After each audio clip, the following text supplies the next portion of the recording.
Hey everybody, in a previous video I showed how you can make these sparkling trails using the cloners from the motion design tools in Unreal Engine. In this video we're going to give them a multicolor treatment. So let's get started. Here's where we ended up at the end of the previous tutorial. We have two cloners, each of them is generating a different solid color.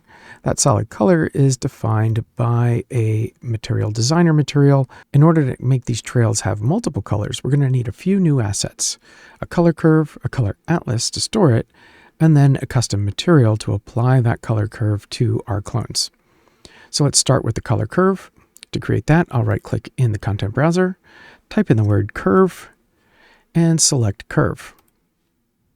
When we have to pick a curve class, we want to choose curve linear color, and then click the select button. We'll give this name of cloner curves. Control S to save, double-click to open. And here is our color curve editor. It starts at black, ends at white. At the beginning of the curve, this is the start of each clone's lifetime, and as the lifetime gets towards the end, we reach the value of 1.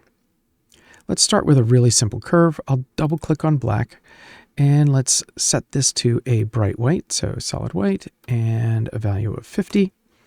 Say OK. And at the end, I'll double-click. We'll choose a blue value.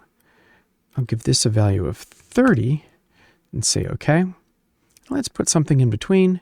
I'll double click. That creates a new stop on our curve, and I can double click again and select a color like orange. By default, we're already interpolating between the first and the last value, so we have a value of 40. That should be good for now. We'll say OK. Save that color curve and close the window. Now the color curve needs to be in an atlas for it to work. So we'll right click, type in the word atlas, and choose curve atlas.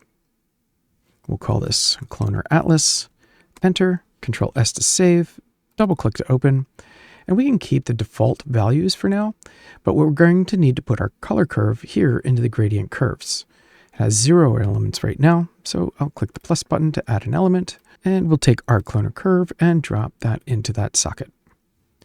We'll save changes, close the window, and now we're ready to create our new cloner material. So we'll right click, choose material. I'll call this mat underscore cloner multi, enter, Control S to save, double click to open it up. And the first thing I'm going to do is zoom into the base color and set that to a solid black. We don't want that to interfere. Next, we want to make use of our curve atlas. So I'll right click, type in the word atlas, and here we have curve atlas row parameter. We'll select that. Now the details for this node are located right here. So we can take our cloner atlas and put it into the atlas socket, and take the cloner curve and put that into the curve socket. Finally, we'll connect this output pin to our emissive color. And to finish, we need to input the curve time based on the lifetime of each clone.